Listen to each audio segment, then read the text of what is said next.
بسم اللہ الرحمن الرحیم وغیر منصرف، اسم معرب کی دوسری قسم غیر منصرف ہے۔ پہلے عبارت سنو، وغیر منصرف وهو ما فی سببان او واحد منها یقوم مقامهما والاسباب التسعة هي العدل والوصف والتانيث والمعرفة والعجمة والجمع والتركيب والألف والنون الزائدتان ووزن الفعل وحكمه ألا يدخله الكسرة والتنوين ويكون في موضع الجر مفتوحا أبدا. تقول جاءني أحمد ورأيت أحمدا ومررت بأحمدا. أما العدل فهو تغيير اللفظ، ادھر تغیر اللفظ دیے ہیں، ویسے تغییر اللفظ من صیغته الاصلیۃ الى صیغۃ اخرى تحقیقا او تقدیرا، ولا يجتمع مع وزن الفعل اصلا ويجتمع مع العلمیۃ كعمر وزفر مع الوصف كثلاث ومثلث واخرى وجمع. فرماتے ہیں اس میں معرب کی دو قسمیں، منصرف اور غیر منصرف. منصرف کی کل تعریف بھی کی اور منصرف کا حکم بھی آپ کو بیان کیا. آج غیر منصرف کی تعریف کرتے ہوئے مصنف فرماتے ہیں وغیر منصرف، دوسری قسم اسم معرب اسم متمکن کی غیر منصرف ہے.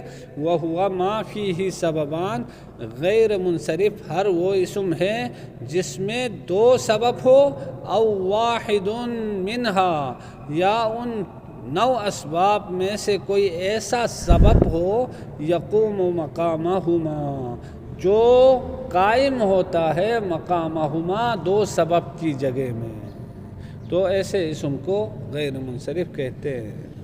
یعنی آپ سے پوچھیں اخن شبیر اس میں غیر منصرف کی تعریف کرو، تو آپ نے یوں کہنا ہے اس میں غیر منصرف ہر وہ اسم ہے جس میں اسباب منع صرف میں سے 2 سبب یا ایک ایسا سبب جو 2 کی جگہ میں قائم ہو، موجود ہو، تو اسے غیر منصرف کہتے ہیں.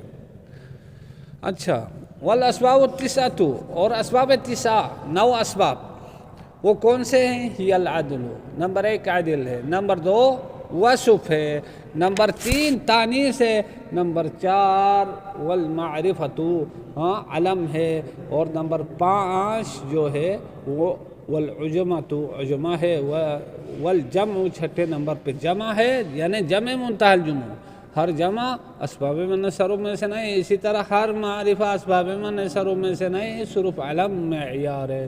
والترکیب، اور ترکیب بھی کیا ہے؟ اسباب منع صرف میں سے. ہر ترکیب اسباب منع صرف میں سے نہیں ہے، بلکہ ترکیب مجزی اسباب منع صرف میں سے ہے. ٹھیک ہو گیا.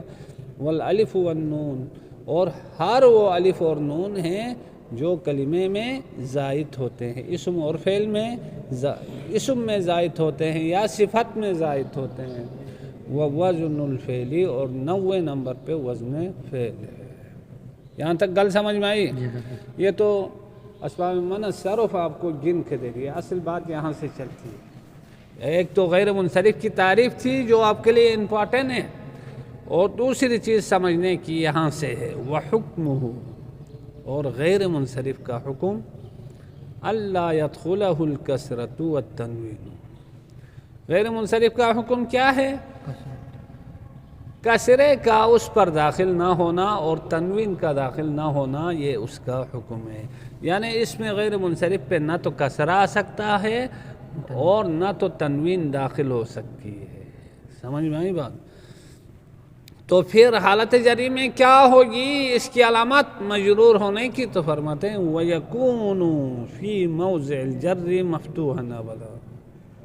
اس میں غیر منصرف جر کی جگہ میں ہوتا ہے ہمیشہ مفتوحاً ابدا، ہمیشہ مفتوح ہوتا ہے. جب کوئی حرف جر آ کے یا کوئی مضاف اس غیر منصرف کو جر دیتا ہے تو اس جر کی علامت کیا ہوتی ہے؟ زبر ہوتی ہے.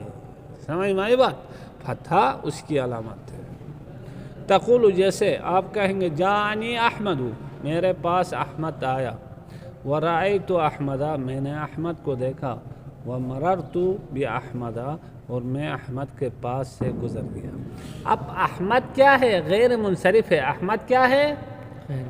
غیر منصرف ہے۔ ایک تو اس میں وزن فعل ہے، امنعو کے وزن پہ احمدو ہے، فعل کا وزن اس میں موجود ہے۔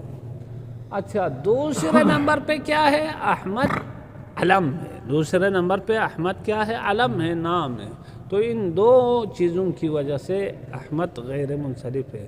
اب دیکھو، جا کے لیے کیا چاہے؟ فاعل چاہیے۔ احمدو کے اوپر ضمہ آیا، احمدو کے دال کے اوپر کیا آیا؟ ضمہ آیا، یہی علامت رفع ہے، تنوین نہیں آ سکتی۔ آگے چلو، رأیت احمدہ، حالت یہاں رأیتو کے لیے مفعول چاہیے، احمدہ کے اوپر کیا ہے؟ دال کے اوپر نصب کی علامت زبر ہے، تنوین داخل نہیں ہو سکتی، احمدن آپ نہیں کہہ سکتے۔ اسی طرح مررت باحمدہ، میں گزر گیا احمد کے پاس سے، یہاں بانے احمدہ کو جر دیا ہے، جر کی علامت دال کے اوپر زبر ہے، یہاں کسرہ نہیں آ سکتا اور تنوین بھی نہیں آ سکتی۔ یہ بات یہاں ختم، یعنی آپ کو بتا دیا اس میں غیر منصرف کا حکم کیا ہے، نہ اس پہ کسرہ داخل ہوتا ہے اور نہ اس پہ تنوین داخل ہوتی۔ یہ بات سمجھ میں آئی؟ آگے بتایا کہ حالت جری میں فتح آتا ہے بس ہمیشہ۔ اب اسباب من صرف 9 تھے، ان 9 میں سے پہلا عدل تھا، ان میں سے ہر ایک کا آپریشن کریں گے۔ عدل کسے کہتے ہیں؟ وصف کسے کہتے ہیں؟ عدل کی شرائط کیا ہے؟ وصف کی شرائط کیا ہے؟ ترکیب کی شرائط کیا ہے؟ ہر ایک کے بارے میں جانچ پڑتال کریں گے۔ اما العدل، مگر عدل فہوا، پس یہ عدل تغییر اللفظ، لفظ کو تبدیل کرنا ہے، لفظ کو تبدیل کرنا ہے، من صیغتہ الاصلیتی، لفظ کے اس صیغے سے تبدیل کرنا ہے، الاصلیتی جو اصلی ہے، یعنی اصلی صیغے سے لفظ کو تبدیل کرنا ہے، الی صیغۃ اخری، کسی اور صیغے کی طرح۔ سمجھ میں آئی بات؟ لفظ کو تبدیل کرنا ہے اس لفظ کے اصلی صیغے سے کسی اور صیغے کی طرح، تحقیقاً، یہ تبدیلی واقعاً اور حقیقتاً ہوگی، او تقدیراً، یا واقع اور حقیقت میں تو تبدیل نہیں ہوا ہے لفظ اصلی صیغے سے دوسرے صیغے کی طرف، حقیقت میں اور واقع میں تبدیل نہیں ہوا ہے، لیکن تبدیل ہونے کو فرض کیا جاتا ہے، تبدیل ہونے کو فرض کیا جاتا ہے، تو اسے کہتے ہیں عدل تقدیری۔ اگر واقعی میں ایک لفظ اپنے اصلی صیغے سے کسی اور صیغے کی طرف تبدیل ہوا ہو، پھر گیا ہو، تو پھر اسے عدل تحقیقی کہتے ہیں، عدل حقیقی کہتے ہیں۔ نہیں، حقیقت میں ایک لفظ اس کے اپنے اصلی صیغے سے کسی اور صیغے کی طرف تبدیل نہیں ہوا ہو، لیکن فرض کیا جاتا ہو کہ یہ اسے تبدیل ہوا ہے، تو اس کو کہتے ہیں عدل فرضی اور عدل تقدیری کہتے ہیں۔ بس سمجھنے کی بات یہی تھی۔ ولا یجتمع مع وزن الفعل، اور یہ عدل جمع نہیں ہوتا ہے وزن فعل کے ساتھ اصلاً، کبھی بھی عدل وزن فعل کے ساتھ جمع نہیں ہو سکتا ہے، اس لیے کہ عدل کے 6 اوزان ہیں، وہ 6 اوزان فعل میں نہیں پائے جاتے ہیں، عدل کے 6 اوزان ہیں وہ فعل میں نہیں پایا جاتے ہیں، لہٰذا یہ عدل وزن فعل کے ساتھ جمع نہیں ہو سکتا ہے اصلاً کبھی بھی۔ وَيَجْتَمِعُ مَعَ الْعَلَمِيَّةِ، اور عدل جمع ہوتا ہے کس کے ساتھ؟ علم کے ساتھ۔ کس کے ساتھ؟ علم کے ساتھ۔ اب یہ 9 میں سے ایک دوسرے کے ساتھ مل کے چلنا ہے، اب یہ عدل مل گیا کس کے ساتھ؟ علم کے ساتھ۔ عدل جمع ہوگا کس کے ساتھ؟ علم کے ساتھ، تو 2 سبب ہو گئے، ایک علم ایک عدل، تو ان 2 کی وجہ سے اسم غیر منصرف بنے گا، چونکہ یہ دونوں ساتھ ایک اسم میں آ گئے نا، عدل اور علم، لہذا کیا ہوگا؟ غیر منصرف ہوگا اس میں.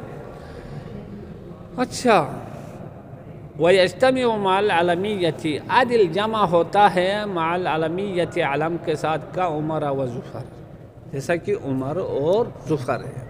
عمر کیا ہے؟ علم ہے. ظفر کیا ہے؟ علم ہے.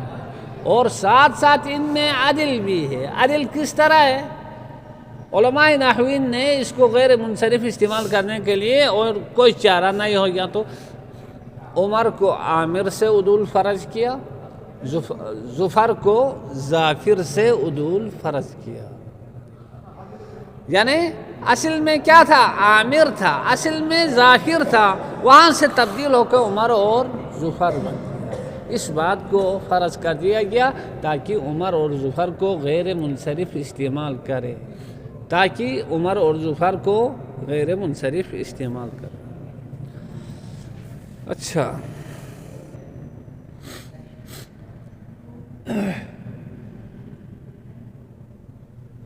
وَمَعَ الْوَصْفِ، اور یہ عدل جمع ہوتا ہے کس کے ساتھ؟ وصف کے ساتھ، یعنی صفت کے ساتھ جمع ہوتا ہے. جہاں معنی وصفی ہے، ایک قسم ہے، ایک صفت ہے نا، ایک قسم ایک صفت، تو کیا کہتے ہیں؟ یعنی عدل جمع ہوتا ہے کس کے ساتھ؟ وصف کے ساتھ، یعنی صفت کے ساتھ جمع ہوتا ہے. کثلاثہ و مثلثہ و اخرى و جمعہ. اب دیکھو ثلاث کا مطلب کیا ہے؟ تین تین ہونا، تین تین. مثلث کا معنی کیا ہے؟ اس کا معنی بھی تین تین ہونا. تو یہ تین تین ہونا، تین کا ہے تو عدد کا معنی بنتا ہے، تین تین ہونا کا ہے تو معنی وصفی بنتا ہے. دونوں کا معنی یہی. لہذا یہ تین تین ہونا معنی وصفی ہے، تین تین ہونا، تین تین ہونا. اب معنی وصفی اس کے اندر موجود ہے. ایک تو اس میں وصفیت ہو گیا، دوسرا سبب ان میں کیا ہے؟ عدل ہے. دوسرا سبب ان میں کیا ہے؟ ایک تو وصف ہو گیا، دوسرا سبب کیا ہے؟ عدل ہے. کیسے عدل ہے؟ اصل میں ثلاثتن ثلاثتن سے عدول ہو کر ثلاثہ بن گیا ہے، اور ثلاثتن ثلاثتن سے عدول ہو کر مثلث بن گیا. یہ حقیقت میں عدول ہو کے آیا، ثلاثتن ثلاثتن سے واقعاً اور حقیقت میں تبدیل ہو کر ثلاثہ بن گیا، اور ثلاثہ، اور واقعاً ہی تبدیل ہو کر مثلث بن گیا. اسی طرح رابعن رابعتن رابعتن سے رباع اور مربع کیا ہے؟ یہ بن گئے، یعنی وہاں سے تبدیل ہو کے رباع اور مربع. قرآن میں رباع موجود ہے. اچھا، تو ثلاث اور مثلث میں ایک تو عدل تحقیقی ہے، حقیقی، یعنی عدل حقیقی موجود ہے. کس طرح؟ ثلاثتن ثلاثتن سے عدول ہو کے آیا ہے.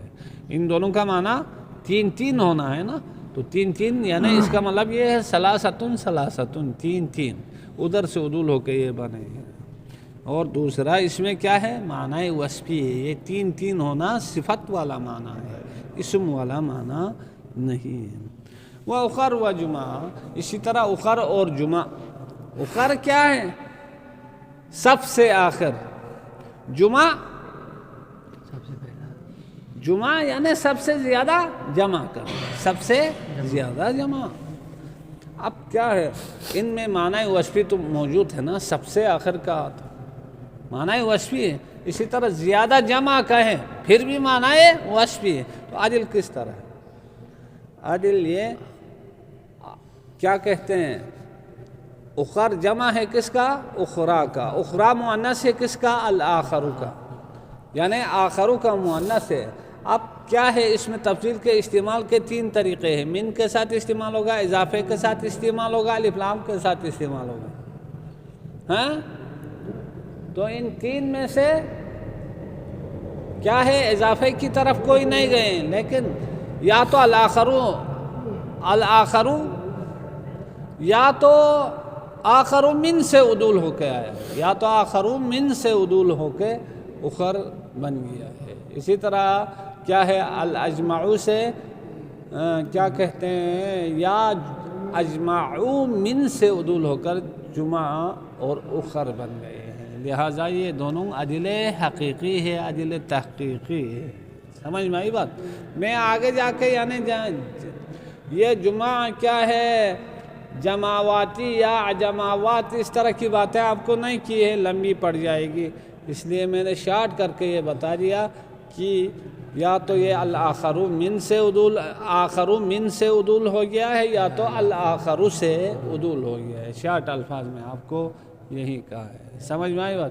اسی طرح کیا ہے دوسرا جو ہے جمعہ جو ہے وہ یہ جمعہ جماواتی یا جماعات کا جمع ہے، اور جماواتی اور جماعات یہ کیا ہے، اجمعو کے مؤنث ہے، نہیں یہ جمع ہے کس کے، جمعہ کے، ہاں جمعہ کے جمع ہے، جمعہ کیا ہے مفرد ہے، اور جمعہ خود کیا ہے مؤنث ہے کس کے، اجمعو کے، اجمعو کیا ہے، اس میں تفضیل ہے، اس میں تفضیل کتنے طریقوں سے استعمال ہوتا ہے، 3 طریقوں سے، ان میں سے اضافے کی طرف کوئی گئے نہیں ہیں، تو 2 صورتیں بچتی ہے، الاجمعو یا اجمعو من، ان دونوں میں سے کسی ایک سے عدول ہو کے کیا بن گیا ہے، جمعہ بن گیا ہے، ختم، شاٹ اللہ، وصلی اللہ علی محمد وآلہ الطیبین الطاہرین۔